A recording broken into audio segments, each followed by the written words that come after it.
Hey guys, welcome to Cricket Fanatics Magazine. And today I want to just answer something that has been popping up in my mind over recent times.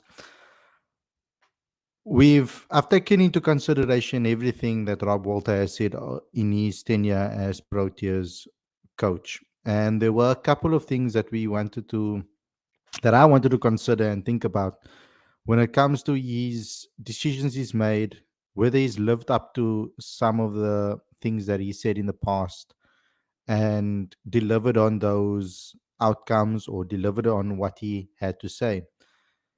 We know that in the past we've had plenty of managers or coaches that have come through the system from a white ball arena, from a cross format arena. And something that we've always asked for is consistencies, etc. So that is something that we need to think about and we have to talk about when it comes to today's show. So that's what we're going to discuss on today's show. Has Rob Walter actually kept his promises that he's made at the beginning when he started as a Proteas coach? But before we get going, please smash the like button. It's very important that you guys do so. The like and the comment sections, that is something that will really help us out on this particular channel. If you guys can go ahead and do so, it really helps the channel out a hell of a lot if you can help us with some likes and some comments, and also share, but also subscribe and click that notification bell for all future videos as well. Cricket Fanatics Magazine monthly. Every issue is 100% free, straight to your inbox every month. The link is on the screen as well as in the description. And we're in the process of creating the next issue of the magazine this week. So we are trying to put it out as soon as we are done with that ahead of the World Cup. So without further ado, let's get straight into today's show. Looking forward to discussing this with you guys.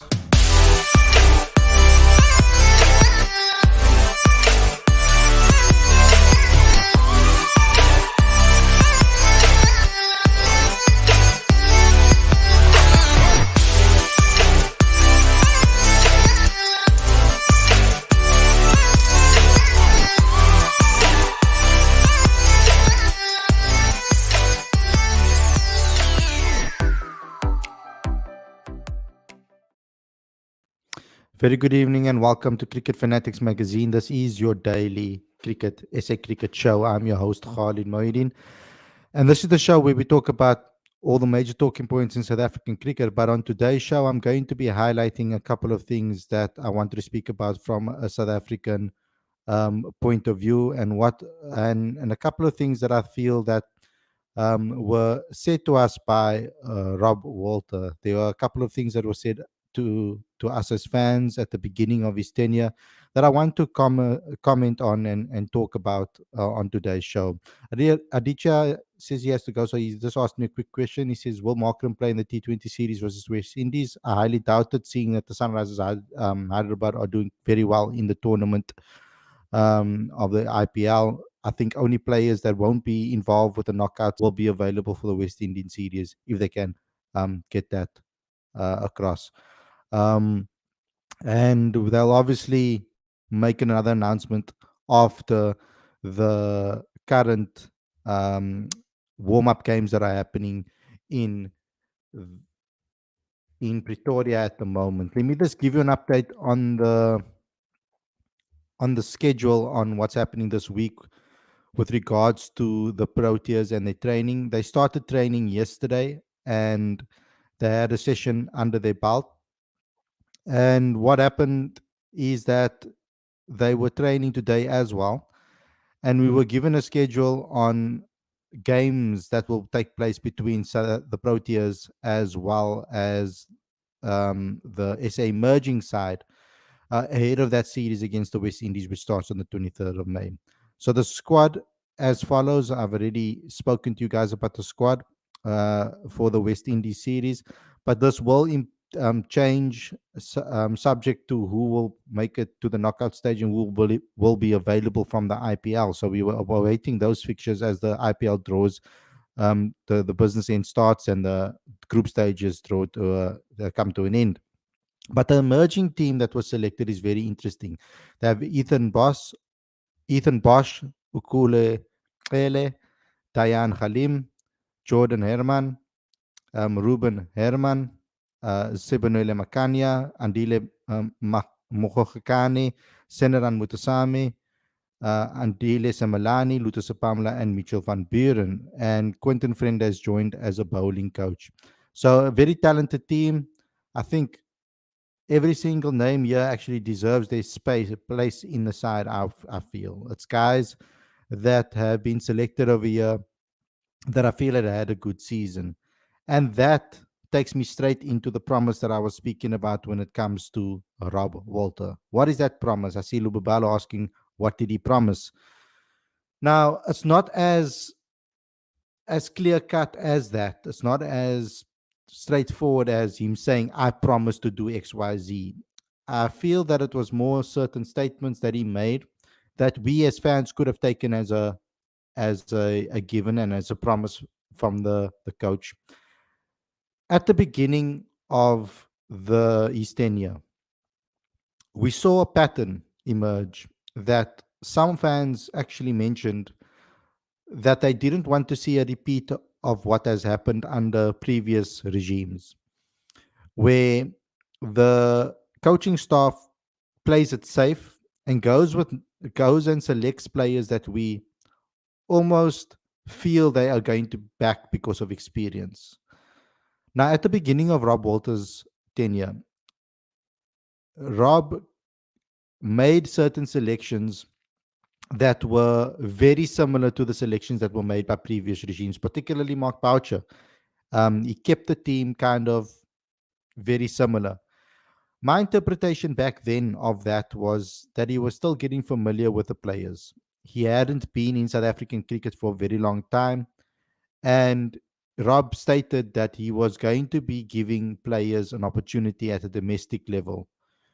And he's going to be looking at the domestic system and select players from the domestic system that have earned their spots and done really well. And he was going to select those players in teams based on form.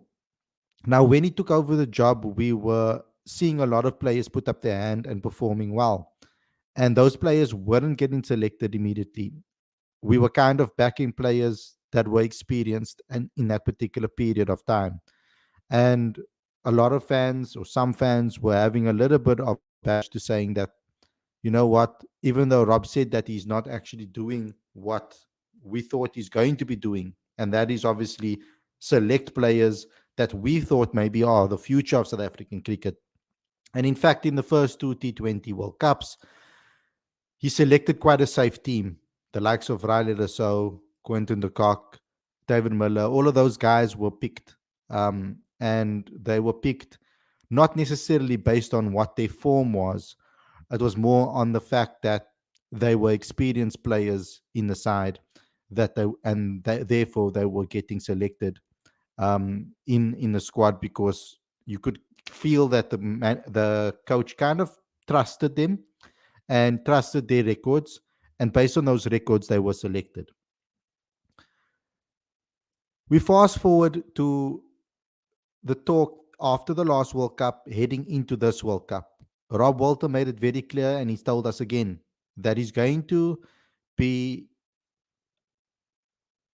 handing out caps, giving opportunities to players that have performed domestically and in the SA20. He said that those two leagues are going to be primarily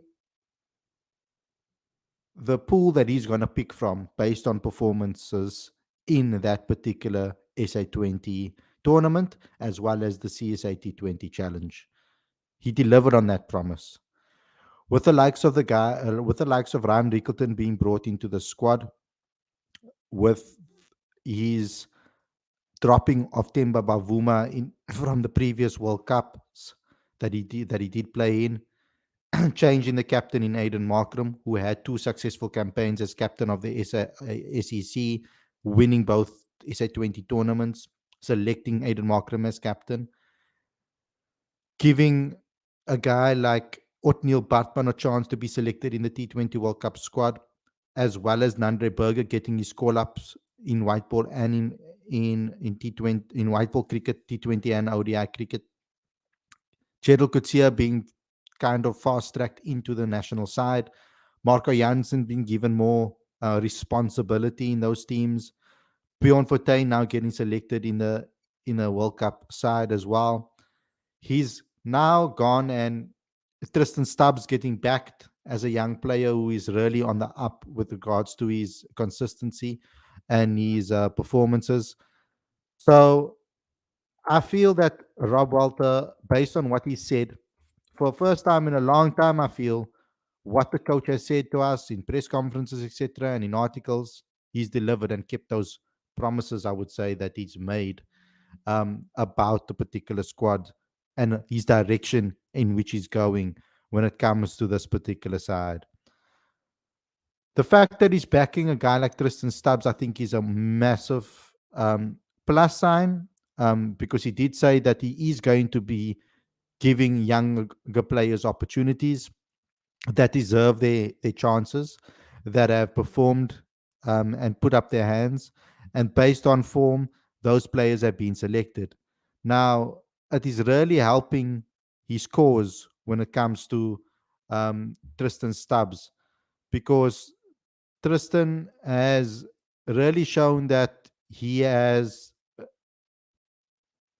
grown from strength to strength.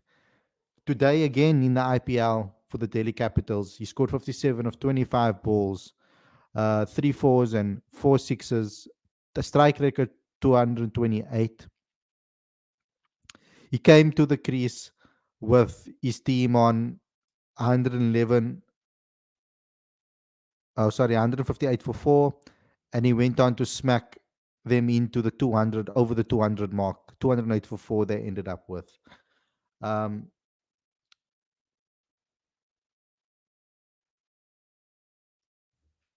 just sorting out the interview, guys.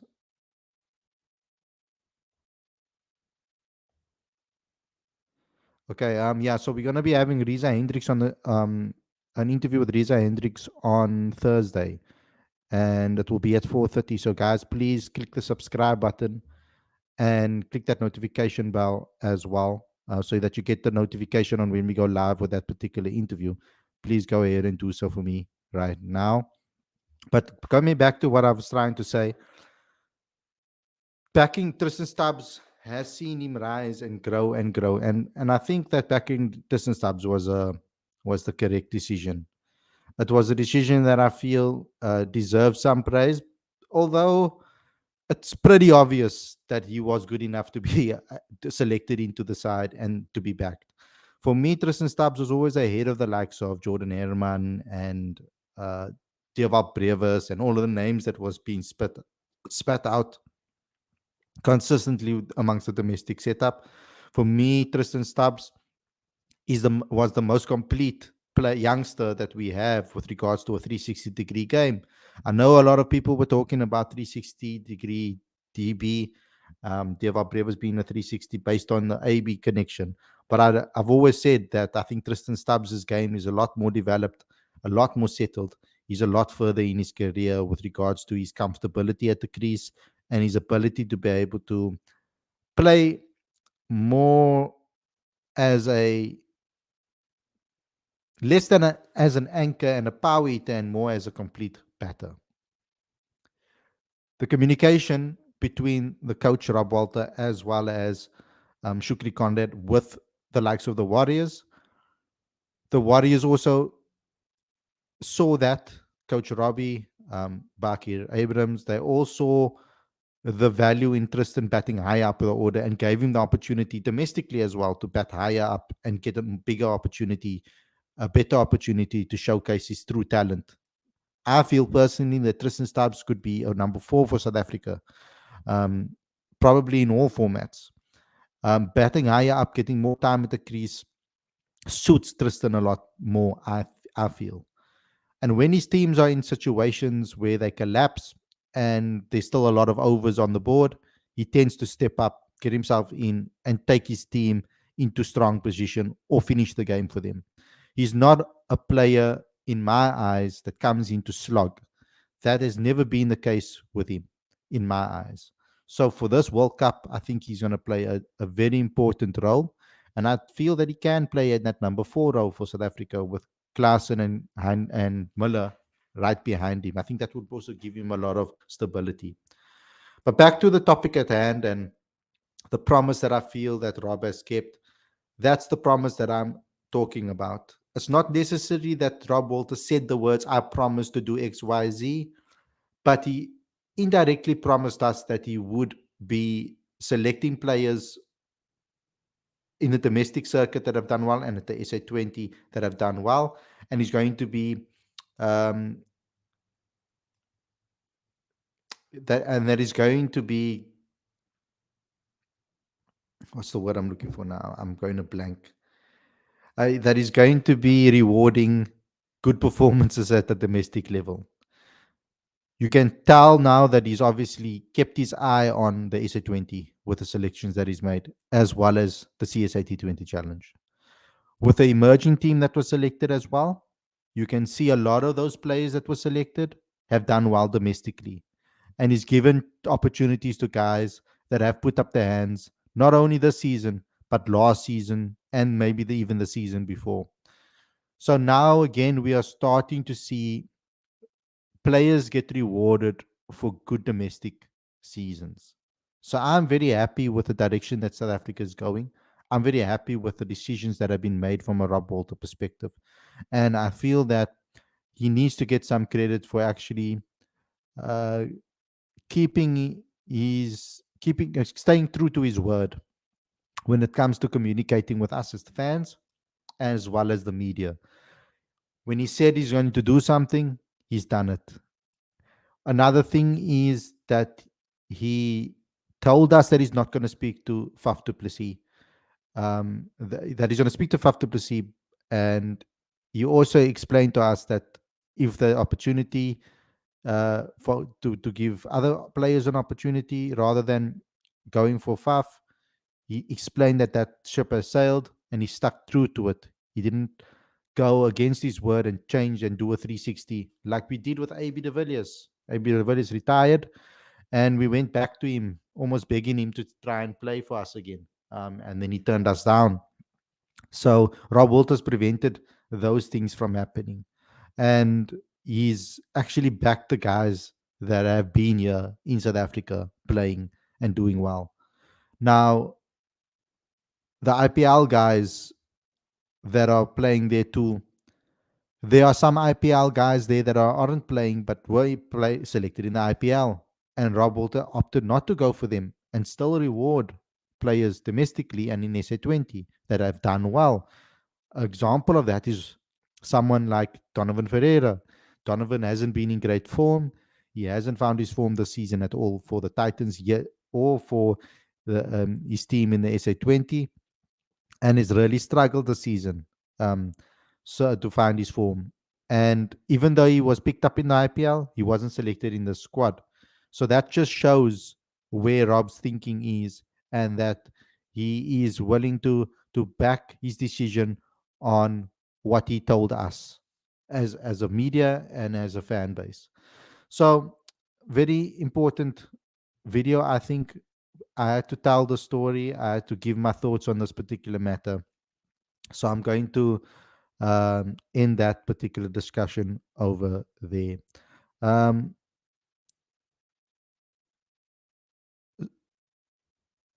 Sam says, Khalid, what do you think when the cock is not in form? Yes, I really should call him for West Indies series to get some momentum. If he unable to perform, let Rickleton and Riza open.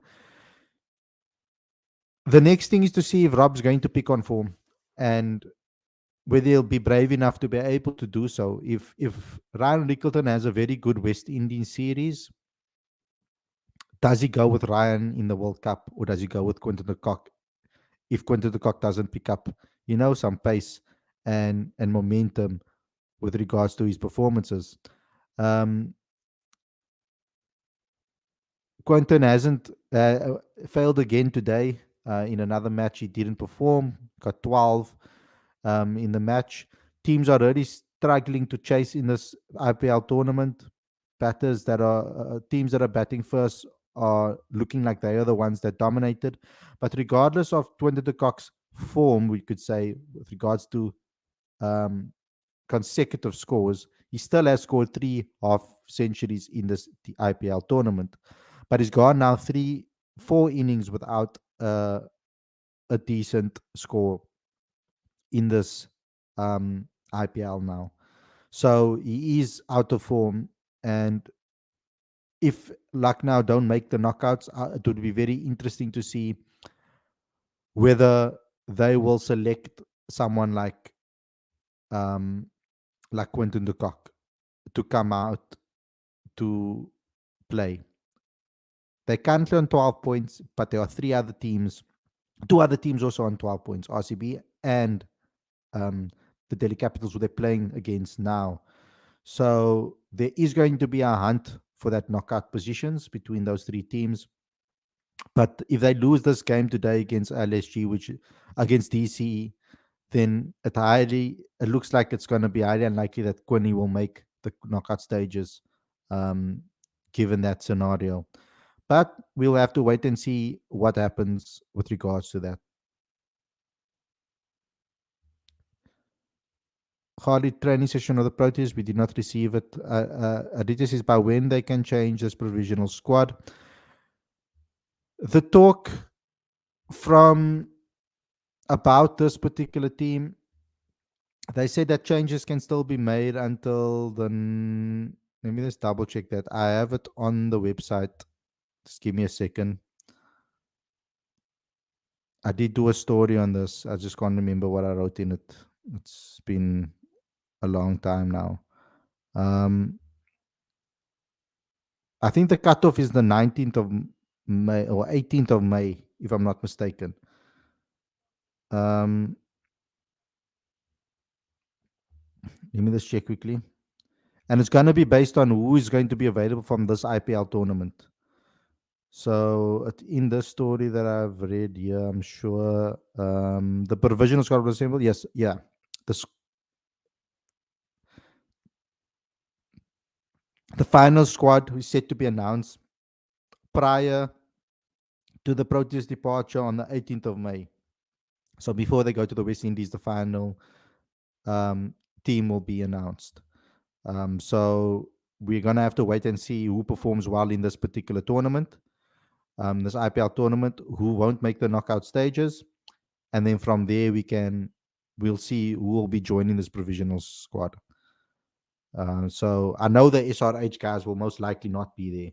So that already quite a few guys that won't make it into this team. Andy Klaassen won't be there. Aiden Markram won't be there.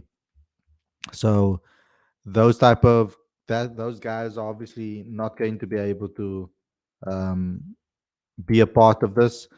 So, but they will. We'll have to wait and see what happens with regards to their availability. Um, but they have until the 19th to decide that, until the 18th to decide that. So that's 4 more days. But then we'll know. But it's highly unlikely that um, Marco Jansen, Heinrich Klaassen, Aiden Markram will be a part of this particular knockout stage, a bit of this West Indies series. Um, the way the table's shaping up, um, we are we're going to see those players, particular, probably not get an opportunity. And if Tristan Stubbs' form and Delhi Capitals can rise, then he also will not be available for that tournament as well. So we're going to have to wait. Unfortunately, it's a waiting game. Let's see what happens in the final rounds of this before the knockout stages. Sam says Tristan Stubbs has really put his hand to be in starting 11. He should be our finisher the way he finishes in IPL. Miller at 5-6 Stubbs. I prefer Stubbs higher up at 4, Klaassen at 5, and Miller at 6. That's what I would prefer. Uh, I think that he will play a lot better higher up the order, in my opinion. When he has a little bit more time to get settled in, I think having him, you will be in the starting lineup, definitely, in my opinion. And I think that it will be a top 6 of. I think the opening position is going to be the hardest to fill. If Quinton's in form, then probably Quinton. Definitely Riza, who is currently in form. And then at three, I can see Aiden Markram, and four, Stubbs, five, Klaassen, six, Miller. That would be my top six at least going into the World Cup. Sam says ECB has called their players for international duty from IPL. SA should also call them.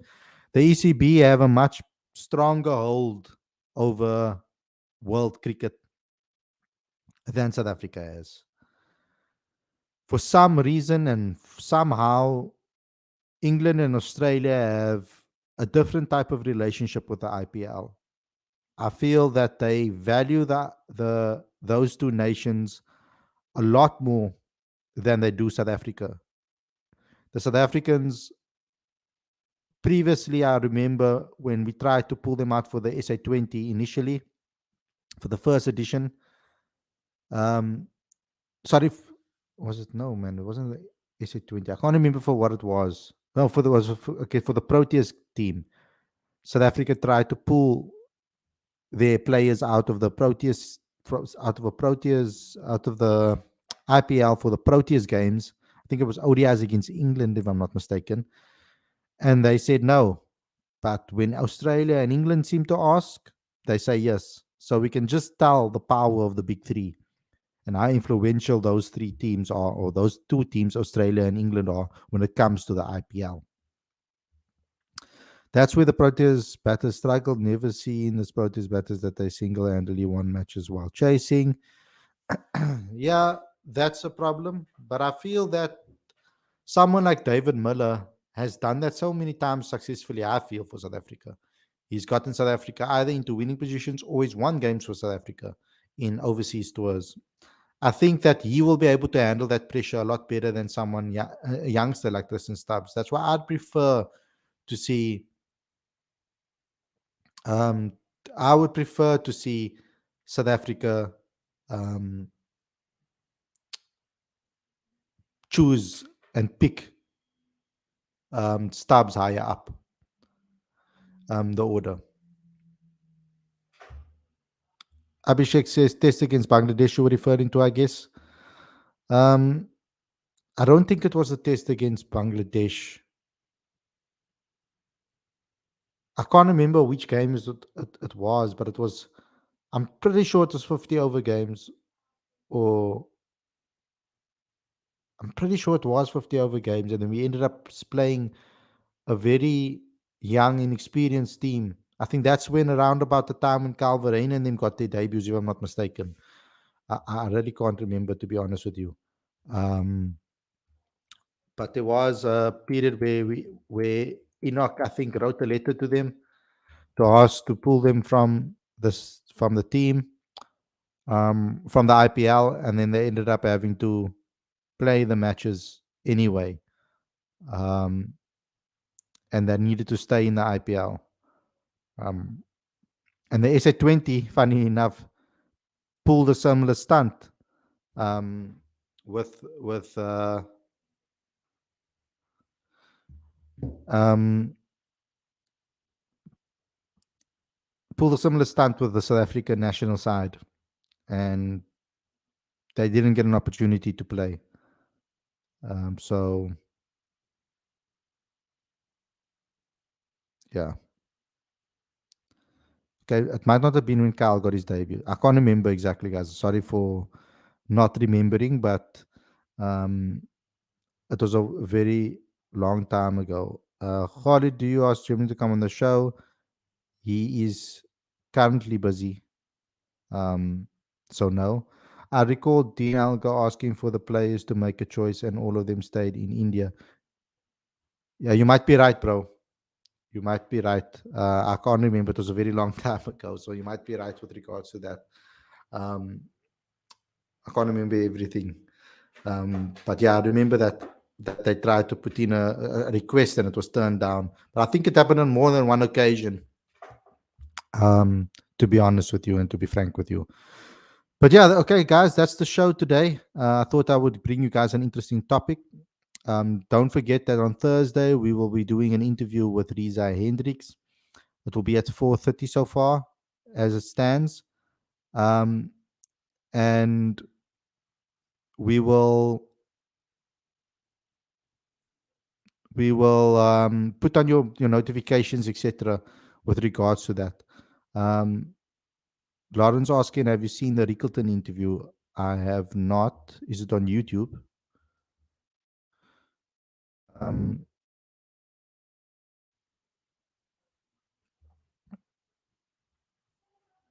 I did request also to talk to Rickleton, but I have to try to choose between.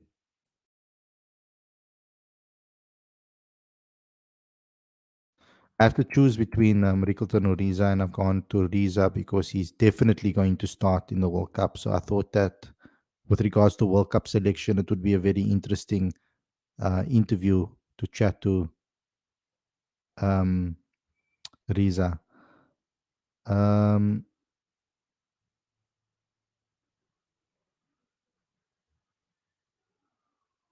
I see it here on YouTube with Lasejo. Um, so yeah, I'll give it a listen and see what he had to say there. Uh, Quite spicy. Okay, cool, awesome. I'll have a check over there. We also did a couple of interviews with Ryan where he was very open and honest with those type of things um, on the show. So I'm glad that there are other podcasts also doing the things now as well. But thanks a lot for tuning in, everybody. Hope you guys enjoyed the episode, and I'll see you guys again for another show very soon. Remember that the Riza Hendricks interview will be happening on on Thursday. So bring your questions, please. It will be at 4:30 South African Standard Time. It's the only time I could get for them. So please go ahead and join the show and come join the discussion and bring your questions in the live chat, um, please. Thanks a lot for watching, and I'll see you guys very, very soon. Take care. Enjoy the rest of your evening, everybody. Peace out.